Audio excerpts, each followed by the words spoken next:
السلام علیکم ورحمۃ اللہ وبرکاتہ۔ I hope you all are well انشاءاللہ۔ آج ہم نے آیت نمبر 4 اور 5 کا ترجمہ پڑھنا ہے انشاءاللہ۔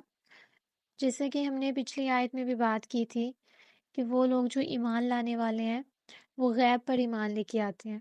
غیب پر ایمان لانے میں سب سے پہلے چیز جو آتی ہے وہ ہے اللہ سبحانہ و تعالیٰ پر یقین، اللہ تعالیٰ کے وجود پر یقین۔ اور اس کے بعد جب ہم اللہ تعالیٰ پہ یقین کرتے ہیں تو باقی ساری چیزوں پر یقین کرنا ہمارے لیے آسان ہو جاتا ہے، کیونکہ ہم جانتے ہیں کہ ہم انسان ہیں، تو انسان کا وجود جو ہے وہ کسی نہ کسی انسان کے ذریعے سے ہی آگے اس کی نسل چل سکتی ہے۔ اس لیے ہم آدم علیہ السلام کے وجود پر یقین رکھتے ہیں۔ تو جو آدم علیہ السلام کے وجود پر یقین رکھتا ہے وہ انبیاء کے وجود پر بھی یقین رکھے گا، کیونکہ آدم علیہ السلام بھی اللہ تعالیٰ کے ایک پیغمبر ہی تھے۔ تو اسی لیے یہاں پر ایمان کے درجات میں جو چیز بتائی جا رہی ہے وہ یہ ہے کہ نبی کریم صلی اللہ علیہ وسلم پر جو کتاب نازل ہوئی یعنی کہ قرآن پاک، اس کے اوپر یقین رکھنا اور پچھلے انبیاء کی کتابوں پر یقین رکھنا، یہ دونوں چیزیں ضروری ہیں۔ آپ ایسا نہیں کر سکتے کہ نبی کریم صلی اللہ علیہ وسلم پر یقین کر لیں اور باقی سارے انبیاء کو چھوڑ دیں، نہیں۔ اور نہ ہی جو باقی انبیاء کو ماننے والے ہیں وہ نبی کریم صلی اللہ علیہ وسلم کی ذات کو جھٹلا سکتے ہیں یا پھر ان کی نبوت کو جھٹلا سکتے ہیں۔ اسی وجہ سے وہ لوگ جو غیر مسلم ہیں اور وہ ایمان لے کے آتے ہیں تو اللہ تعالیٰ نے ان کے لیے دوہرا اجر رکھا ہوا ہے۔ ایک تو اس بات کا کہ انہوں نے اپنے انبیاء کی یعنی اپنے نبی کی شریعت پر یقین رکھا، اس پر ایمان لائے، اور پھر جب نبی کریم صلی اللہ علیہ وسلم پر نبوت آئی تو انہوں نے نبی کریم صلی اللہ علیہ وسلم پر نازل ہونے والی کتاب پر بھی ایمان لائے۔ تو ان کے لیے دوہرا اجر ہے، اپنے نبی کی شریعت کو ماننے کا اور بعد میں آنے والے نبی کی شریعت کو ماننے کا۔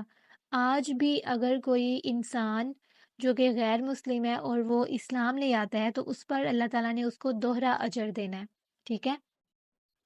تو یہ ان کی خوش قسمتی ہے کہ انہوں نے دو شریعتوں کو اپنایا۔ لیکن ایک مسلمان جو ہے وہ دونوں شریعتوں کو شروع سے ہی مانتا ہے، ٹھیک ہے؟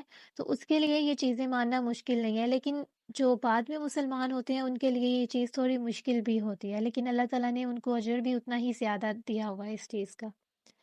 اور پھر بات آتی ہے آخرت پر یقین کرنے کی۔ آپ یہاں دیکھیے کہ آخرت پر ایمان لانے کے ساتھ ساتھ یقین رکھنا یہ بالکل ویسی ہے جیسے نماز پڑھنا اور قائم کرنا۔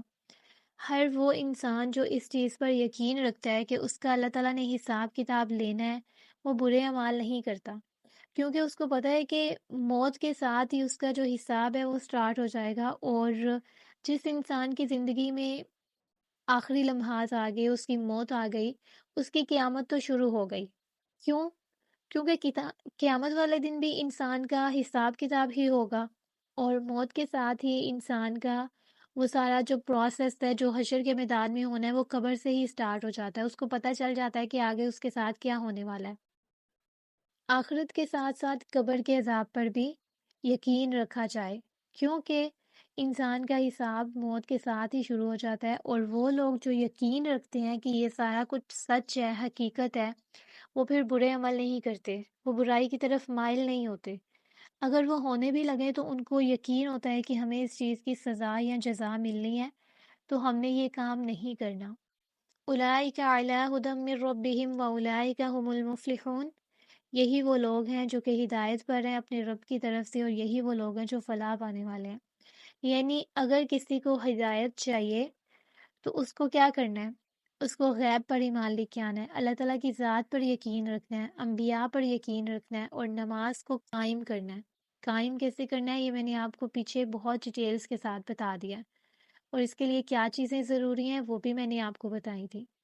اس کے بعد انسان کا عاجز ہونا، کہ جو وہ خرچ کرے، جو بھی اس کے پاس صلاحیتیں ہیں، چاہے وہ مال میں سے ہیں یا کسی اور چیز میں سے ہیں، وہ اللہ تعالیٰ نے ہی اس کو نوازی ہیں، اس پر اسے تکبر نہیں کرنا، غرور نہیں کرنا، کہ اگر وہ کسی کی ہیلپ کر سکتا ہے تو اس کو کرنی ہے، یہ نہیں کہنا کہ میں نہیں کر سکتا، میرے پاس وقت نہیں ہے، یا میں کیوں تمہاری ہیلپ کروں، خود جا کے محنت کرو، خود جا کے یہ کرو۔ نہیں، اگر آپ کے پاس صلاحیت ہے اللہ تعالیٰ کی طرف سے تو آپ نے اس کو بروئے کار لاتے ہوئے اللہ تعالیٰ کی خاطر سرو کرنا ہے، ٹھیک ہے؟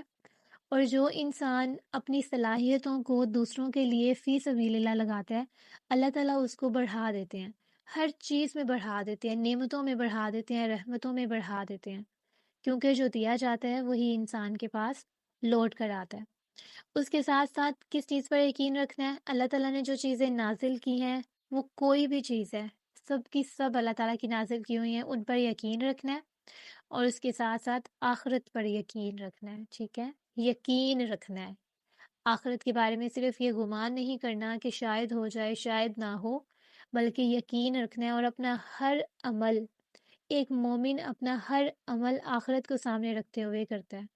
اس کی زندگی میں کوئی بھی کام بغیر وجہ کے نہیں ہوتا، فضول نہیں ہوتا، کیونکہ اس کو یقین ہوتا ہے کہ میں جو کچھ بھی کر رہا ہوں اللہ کے ہاں لکھا جا رہا ہے، اور اس کا مجھے سزا بھی مل سکتی ہے اور اللہ کی طرف سے انعام بھی مل سکتا ہے۔ تو ہدایت پر ہونے کے لیے یہ ساری چیزیں شرط ہیں۔ آج کے بعد اگر آپ خود کو فلاح پانے والے لوگوں میں شامل کرنا چاہتے ہیں، کامیابی پانے والے لوگوں میں شامل کرنا چاہتے ہیں، تو اپنی زندگی میں ان سارے رولز کو اپلائی کریے، ٹھیک ہے؟ جزاکم اللہ خیرن۔